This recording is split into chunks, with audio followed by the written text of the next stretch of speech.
Hello everyone, সবাই কেমন আছো? আশা করি সবাই ভালো আছো। তো চলে এলাম সকাল সকাল একটা মিনি ব্লগ নিয়ে। তো দেখো, রিয়ান সোনার জন্য ডিম সিদ্ধ করতে করতে রিয়ান সোনার পাপা বাজার থেকে চলে এসছে। নিয়ে এসছে নানান রকমের সবজি, পুঁই শাক, কুমড়ো, টমেটো, বেগুন, আরও নানান রকম অনেক সবজি আছে। ও এসে গুছিয়ে গাছিয়ে দেয় আমাকে। আর এই দেখো, সাপ মাছ, এটাকে বলে সাদা বড় মাছ।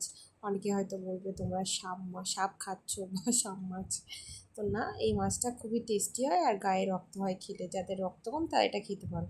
তো আমি এখানে পুঁই শাকের চচ্চড়ি বসিয়ে দিলাম কাটাকুটি করে সবজি, আর এখানে মাছের তেল নিয়ে এসছে। মাছের তেল দিয়ে পুঁই শাকের চচ্চড়ি রান্না করব। তো দেখতে থাকো ব্লগটা, কেমন লাগলো।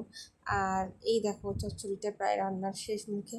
তো এখানে পটকাটা দেখো মোটে গলতে চাইছে না। আজকে বাইরে বেশ সুন্দর রোদ্দুর উঠেছে, কোনো বৃষ্টি নেই। সকালের দিকে একটু ওয়েদারটা খারাপ ছিল, বাট তারপরে আস্তে আস্তে ঠিক হয়ে গেছিলো। আর এখানে আমার চচ্চড়ি হয়ে গেছে দুপুরবেলা খাওয়া দাওয়া করে। তো আর বিকালবেলা এই দেখো গ্রসারি চলে এসছে। তো অর্ডার দিয়েছিলাম দুদিন আগে। তো তারপর সন্ধ্যেবেলা একটু রেডি হয়ে বাইরে যাব। অনেক কিছু কেনার আছে, রিয়ান সোনার দুধ টুধ নিতে হবে, ও আরও কিছু কিনবো। তো এখানে দেখো একটু আম দেখছিলাম আর কলা নেবো রিহানের জন্য। তো আম নিয়ে নিলাম এখান দিয়ে, বেশ আমগুলো দেখতে সুন্দর, আমার তো এখনই জিভে জল আসছে।